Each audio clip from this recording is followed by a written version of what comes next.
أعوذ بالله من الشيطان الرجيم. بسم الله الرحمن الرحيم. الحمد لله رب العالمين الرحمن الرحيم مالك يوم الدين. إياك نعبد وإياك نستعين. اهدنا الصراط المستقيم صراط الذين أنعمت عليهم غير المغضوب عليهم ولا الضالين آمين. بسم الله الرحمن الرحيم.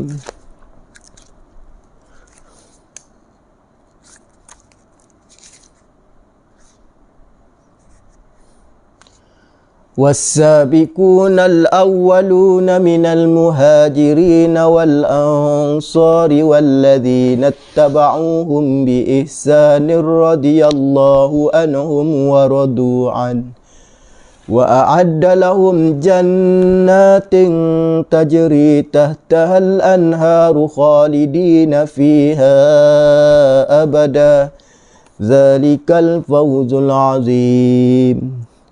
وممن حولكم من الأعراب منافقون ومن أهل المدينة مردوا على النفاق لا تعلمهم نحن نعلمهم سنعذبهم مرتين ثم يردون إلى عذاب عظيم. وآخرون اعترفوا بذنوبهم خلطوا عملا صالحا وآخر سيئا أن يتوب عليهم إن الله غفور رحيم. خذ من أموالهم صدقة تطهرهم وتزكيهم بها وصل عليهم إن صلاتك سكن لهم والله سميع عليم. ألم يعلموا أن الله هو يقبل التوبة عن عباده ويأخذ الصدقات وأن الله هو التواب الرحيم. وقل اعملوا فسيرى الله عملكم ورسوله والمؤمنون وستردون إلى عالم الغيب والشهادة فينبئكم بما كنتم تعملون. وآخرون مرجون لأمر الله إما يعذبهم وإما يتوب عليهم والله عليم حكيم. والذين اتخذوا مسجدا ضرارا وكفرا وتفريقا بين المؤمنين وإرصادا لمن حارب الله ورسوله من قبل وليحلفن إن أردنا إلا الحسنى والله يشهد إنهم لكاذبون. لا تقم فيه أبدا لمسجد أسس على التقوى من أول يوم أحق أن تقوم فيه رجال يحبون أن يتطهروا والله يحب المطهرين. أفمن أسس بنيانه على تقوى من الله ورضوان خير أمن أسس بنيانه على شفا جرف هار فانهار به في نار جهنم والله لا يهدي القوم الظالمين. لا يزال بنيانهم الذي بنوا ريبة في قلوبهم إلا أن تقطع قلوبهم والله عليم حكيم.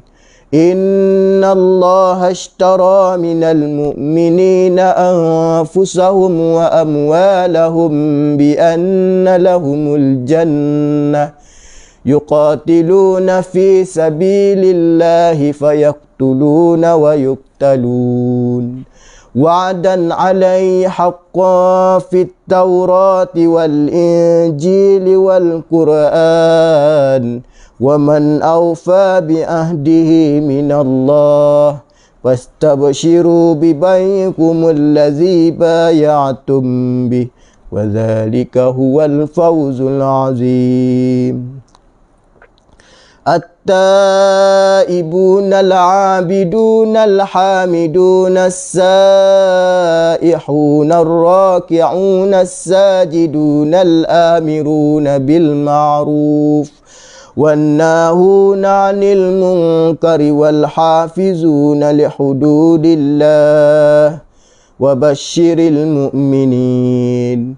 ما كان لنبي والذين آمنوا أن يستغفروا للمشركين ولو كانوا أولي قربى من بعد ما تبين لهم أنهم أصحاب الجحيم. وما كان استغفار إبراهيم لأبيه إلا أن موعدة وعدها إياه فلما تبين له أنه عدو لله تبرأ منه إن إبراهيم لأواه حليم. وما كان الله ليضل قوم بعد إذ هداهم حتى يبين لهم ما يتقون إن الله بكل شيء عليم. إن الله له ملك السماوات والأرض يحيي ويميت وما لكم من دون الله من ولي ولا نصير. لقد تاب الله على النبي والمهاجرين والأنصار الذين اتبعوه في ساعة العسرة من بعد ما كاد يزيغ قلوب فريق منهم ثم تاب عليهم إنه بهم رؤوف رحيم. صدق الله العظيم. Assalamualaikum warahmatullahi wabarakatuh. Alhamdulillahi rabbil alamin. Wal aqibatu lil muttaqin wa la udwana illa 'alaz zalimin. Wassalatu wassalamu ala Rasulillah wa ala alihi wa ashabihi ajma'in.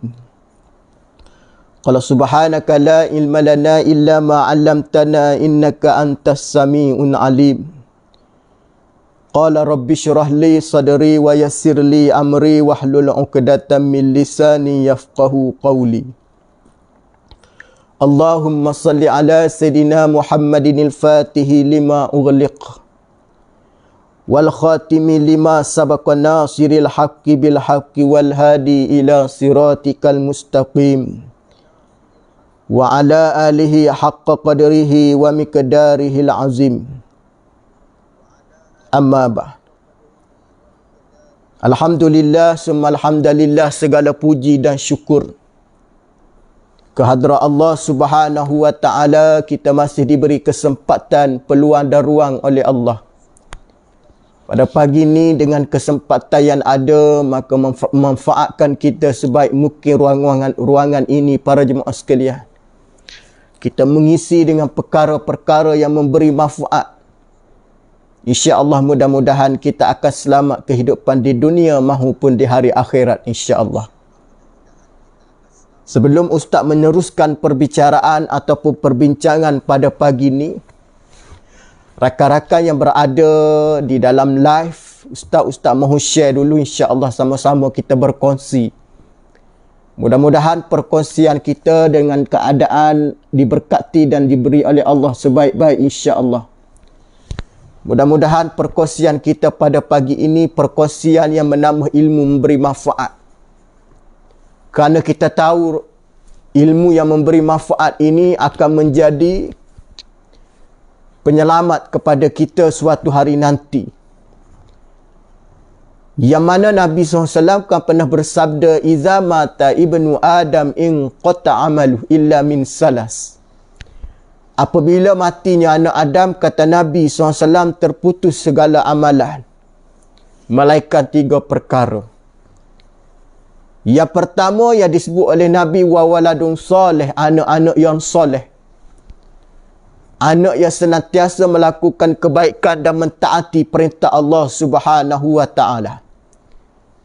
Anak yang soleh ini juga yang disebut para jemaah sekalian, anak yang senantiasa menjauhkan diri mereka daripada perkara-perkara ataupun maksiat, dan dia mentaati perintah Allah Subhanahu wa Ta'ala dengan sebenar-benar mentaati. Yang kedua, kata Nabi sallallahu alaihi wasallam, sedekatun jariyah. Sedekah yang kita keluarkan masa hidup atas dunia ini yang memberi manfaat. Sedekah yang mana dikatakan yang kita beri sumbangan sedekah ini ialah sedekah yang mana dapat mengalir dan ia digunakan oleh di kalangan ataupun orang Islam lain. Yang ketiga, kata Nabi, al-ilmu yuntafa'u bi, ilmu yang memberi manfaat. Ilmu yang ada dalam diri kita memberi manfaat pada orang lain. Maka ilmu ini akan menyelamatkan ataupun memberi jaminan. 3 benda ni kata Nabi tidak akan terputus amalan dengan manusia walaupun dia mati. Maknanya kalaulah kita ni tahu kelebihan menyebarkan ilmu ini, maka kita tidak akan henti menyebarkan ilmu. Rasulullah SAW pernah bersabda, "Balighu anni walau ayah." Sampaikanlah daripadaku 1 ayat. Walaupun dia berbentuk pendek tetapi begitu besar dia punya ganjaran. Balighu anni, sampaikan daripadaku walau ayah, walaupun 1 potong ayat. Walaupun 1 patah perkataan. Kalau ia datang daripada junjungan besar Nabi kita sallallahu alaihi wasallam, maka kita disarankan oleh Nabi untuk kita sampaikan. Kerana Islam ni, para jemaah sekalian, para tontonan yang dirahmati oleh Allah, dia tertegak dengan keadaan bagaimana apabila di kalangan orang Islam menyebarkan. Yang ini di antara peranan kita sebagai umat Nabi sallallahu alaihi wasallam, perlu kita sebarkan, perlu kita sampaikan, perlu kita hebohkan. Yang mana yang disebut berkaitan dengan apa yang Nabi sallallahu alaihi wasallam ucap dan tinggalkan kepada kita. Dilarang kita sebarkan perkara-perkara yang mana dilarang oleh Nabi, berunsur fitnah ataupun berunsur dosa, kerana menatijahkan kita pada suatu hari nanti dihumbang ke dalam neraka Allah. Wal-iyazubillah. Dari asbab kelalaian kita, dari asbab kita mengambil mudah dengan dosa ataupun maksiat. Maka kebimbangan ini, para jemaah sekalian, perlu kita ambil perhatian. Jangan kita hanya sekadar mendengar, tetapi kita tidak nak mengambil ia sebagai pengajaran. InsyaAllah pada pagi ini, Ustaz akan membicarakan dengan tuan-tuan sidang para tontonan satu perbincangan indahnya hidup bersyariat. Yang mana kita sudah tahu dan pasti kita hidup atas dunia ni, para jemaah sekalian, mesti berpandukan kepada syariat.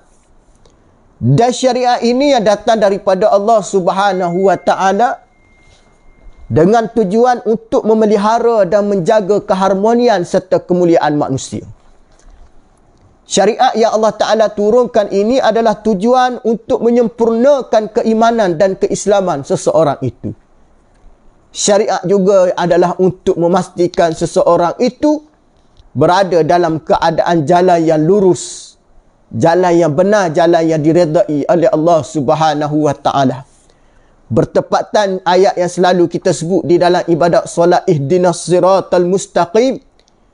Ya Allah, ya Tuhan kami, tunjukkan kami jalan yang lurus, jalan yang benar, jalan yang Engkau redai, jalan daripada para nabi, minan nabiyyin was-siddiqin was-syuhada'i was-salihin. Daripada jalan orang-orang yang soleh, mereka yang diridai oleh Allah Subhanahu wa taala. Maka bagaimana berkait dengan indah hidup bersyariat ini, ustaz nak menyentuh satu tajuk yang mana menjadi agak penting dalam kehidupan kita. Yang pertama yang disebut di sini adalah akhlak. Yang disebut secara umumnya akhlak. Akhlak ini adalah perangai, ataupun kita kata sifat budi seseorang itu yang dinamakan ia sebagai akhlak. Akhlak ini akan berkait dengan satu tajuk dan satu perkara yang perlu kita faham, iaitu sifat mahmudah dan sifat mazmumah. Dua sifat ini, satu perlu diambil, satu perlu ditinggalkan. Yang berkait dengan akhlak, sifat mahmudah dan sifat mazmumah. Yang perlu kita ambil mahmudah, yang perlu kita tinggal adalah mazmumah. Yang mahmudah itu adalah terpuji, yang diajar oleh Islam, yang disarang oleh Nabi SAW, yang ditunjukkan oleh Nabi, namanya mahmudah. Yang dilarang dan dikeji oleh Islam, yang dimurkai oleh Allah, yang tidak disukai oleh Nabi, namanya sifat mazmumah. Yang berkait dengan mahmudah itu perlu mencontohi, di antaranya siapa yang paling terbaik contoh, tidak lain dan tidak bukan ialah Rasulullah sallallahu alaihi wasallam. Rasulullah ni para jemaah sebaik-baik contoh tauladan. Laqad kana lakum fi Rasulillahi uswatun hasanah. Demi sesungguhnya pada diri Rasulullah sallallahu alaihi wasallam adalah contoh tauladan yang paling terbaik, yang perlu kita ikut dan kita contohi. Maka berkait dengan sifat Nabi SAW, sudah pasti Rasulullah ini sebagai contoh yang paling terbaik atas muka bumi Allah yang perlu kita pegang dan kita ikuti. Bagaimana Rasulullah SAW diutuskan oleh Allah Subhanahu wa taala ke dunia kepada kita umat Nabi ni, salah satunya ialah menyempurnakan akhlak. Rasulullah diutuskan oleh Allah Subhanahu wa taala ke dunia dan kepada kita umat Nabi, salah satu pengutusannya kepada kita ialah untuk menyempurnakan akhlak. Kerana Rasulullah pernah bersabda, innama bu'istu li utammima makarimal akhlak. Sesungguhnya aku diutuskan oleh Allah ke dunia untuk kepada kamu manusia adalah untuk menyempurnakan akhlak, yakni untuk mengajar akhlak yang baik, untuk memastikan supaya penghuni dunia ini berada dalam keadaan mengikut akhlak Rasulullah sallallahu alaihi wasallam. Kita dilarang mengikut akhlak selain daripada Nabi yang mana akhlak tersebut berbentuk kebatilan, bahkan menjadi kepasadan, kerosakan bila mana seseorang itu beramal bukan mengikut akhlak Rasulullah sallallahu alaihi wasallam.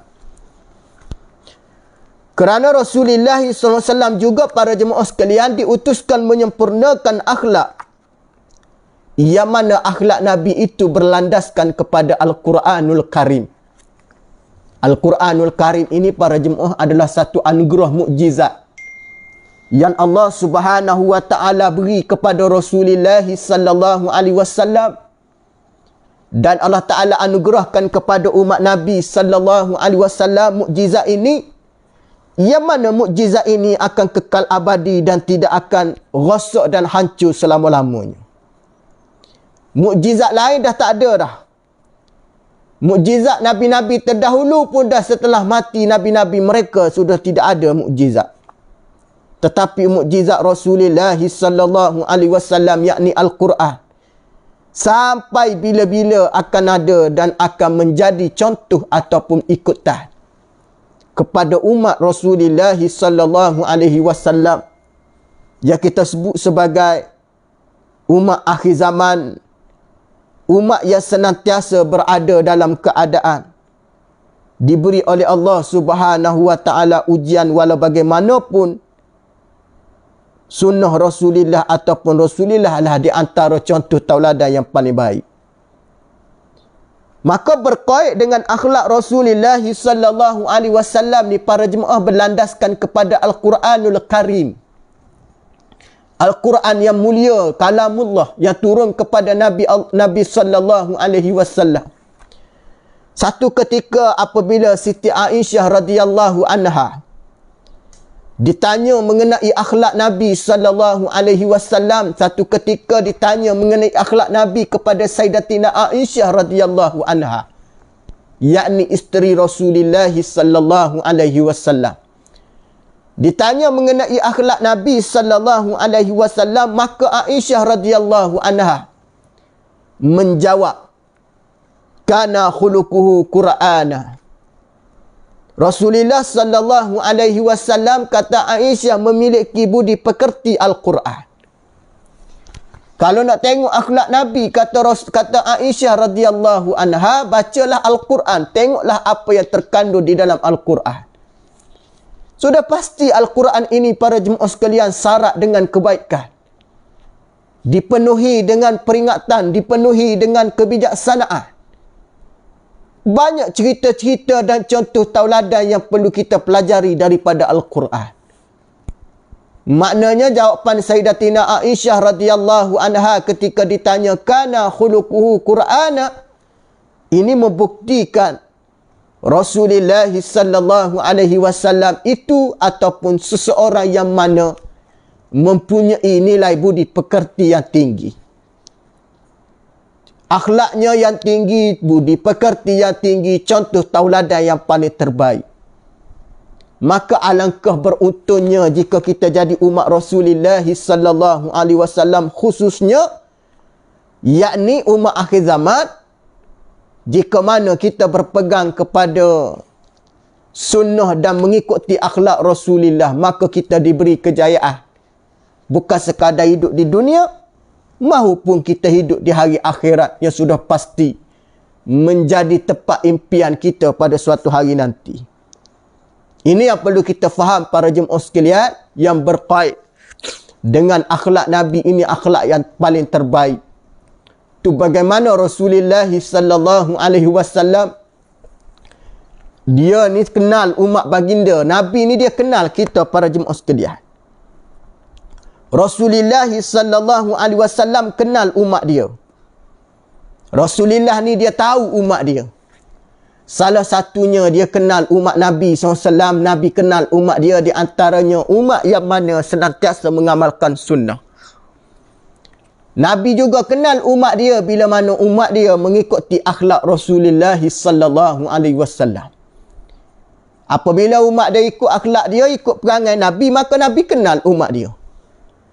Walaupun kita tak payah beritahu pada Nabi, akulah umat kamu ya Rasulullah, tapi Nabi dah kenal. Pasal masa kita hidup atas dunia ni, para jemaah sekalian, kita beramal dengan akhlak Nabi. Kita ikut akhlak Nabi, kita buat apa yang Nabi ajar, kita tinggal apa yang Nabi larang.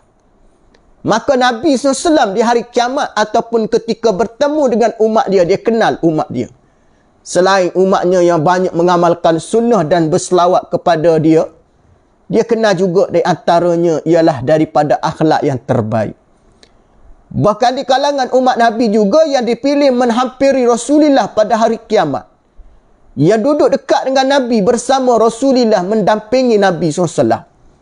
Antaranya ialah orang yang terbaik akhlaknya, yakni mengikut akhlakku, kata Nabi SAW. Ini di antara bukti Rasulullah sallallahu alaihi wasallam menginginkan di kalangan umat baginda ini berpegang dan mengikut akhlak baginda. Dan Rasulullah amat duka cita dan sedih bila mana umatnya meninggalkan ataupun tidak berbudi pekerti yang baik. Nabi sedih bila mana umat baginda mengikut akhlak selain daripada Nabi. Akhlak siapa dia? Akhlak orang-orang yang tidak beriman. Akhlak orang-orang yang memusuhi Rasulullah. Akhlak orang-orang yang mana berada dalam keadaan mendapat murka Allah Subhanahu wa ta'ala. Maka orang buat perangai macam ni, orang ikut benda-benda macam ni, dia dibenci dan tidak disukai oleh Nabi SAW. Diriwayatkan daripada Rasulullah sallallahu alaihi wasallam, Nabi juga bersabda di dalam satu hadis, ad-dinu husnul khuluqi. Agama itu ialah kemuliaan budi pekerti, kata Nabi. Apa dia para jemaah? Ad-dinu husnul khuluqi. Agama itu ialah kemuliaan budi pekerti. Maknanya agama itu apabila budi pekerti baik, mulia, maka nampaklah kemuliaan agama. Akan tetapi bila mana budi pekerti tidak dibuat ataupun dijaga dengan baik, maka nampak agama itu tak molek. Ini yang perlu kita faham para jemaah sekalian. Terkadang di kalangan kita buat tak mengendahkan dengan akhlak. Bahkan ada di kalangan kita juga dalam keadaan mengambil mudah, tidak mencontohi apa yang diajar oleh Rasul junjungan kita Nabi sallallahu alaihi wasallam. Iaitu Nabi sebut apa dia? Agama itu baik apabila kemuliaan agama itu akan menampakkan bila mana akhlak orang Islam, orang yang beragama itu baik. Maknanya kalau orang beragama itu menjaga akhlak seperti mana Nabi, maka nampaklah kemuliaan Islam. Tapi bila mana orang yang mana tidak menjaga agama, yakni tidak menjaga akhlak, maka dalam keadaan pada masa tu para jemaah sekalian, tidak nampak dia punya akhlak dia baik. Tidak nampak moleknya agama kerana akhlak dia itu adalah melambangkan kemuliaan ataupun kebaikan. Itu yang perlu kita faham dan kita perlu prihatin dan jaga betul-betul. Bagi memastikan supaya apa? Bagi memastikan supaya kehidupan kita ini benar-benar dalam keadaan mengikut akhlak Rasulullah sallallahu alaihi wasallam. Ini yang disebut oleh Nabi kerana risalah Islam yang dibawa oleh Rasul junjungan kita Nabi sallallahu alaihi wasallam, yang mana dengan erti kata lain adalah membawa budi pekerti bermatlamatkan akhlak yang mulia dan terpuji yang diajar oleh Rasul junjungan kita Nabi sallallahu alaihi wasallam. Ini yang perlu kita faham para jemaah sekalian, bagi memastikan supaya kehidupan kita ini berada dalam keadaan yang kita sebut, memastikan dalam keadaan kita mengikut akhlak yang terbaik, akhlak daripada Rasulullah. Memastikan supaya juga kita menjauhkan daripada sifat-sifat mazmumah yang mana berkait dengan sifat-sifat terkeji yang dilarang oleh Nabi sallallahu alaihi wasallam, yang dibenci oleh agama kita yakni Islam, yang mana sudah pasti akan membawa kepada kerosakan bila mana sifat-sifat mazmumah dilaksanakan dalam hidup kita ataupun menjadi amalan. Jadi memastikan supaya kita jauh daripada sifat mazmumah, maka ada beberapa perkara yang perlu kita memahami dan kita perlu amalkan. Antaranya, pastikan masa hidup kita dengan keadaan diisi dengan perkara-perkara yang memberi manfaat. Pastikan kita nak jauh daripada sifat mazmumah ini, kita kena lakukan amalan-amalan yang berbentuk ibadah. Amalan yang berbentuk pahala. Bercakap biar ada pahala. Beramal biar diberi pahala. Berjalan biar diberi pahala. Setiap apa tindak tanduk kita mesti fikir dia dapat pahala ataupun dosa. Maka apabila kita memikirkan untuk mendapat pahala, sudah pasti kita tidak akan ada dosa. Apabila kita tidak ada dosa, dalam keadaan macam mana kita akan diberi kemuliaan oleh Nabi sallallahu alaihi wasallam dan memberi kemuliaan juga oleh Allah Subhanahu wa ta'ala. Ini apa dah? Ini membuktikan kepada kita para jemaah, kita pasti dalam keadaan mesti mengikut sunnah Nabi sallallahu alaihi wasallam.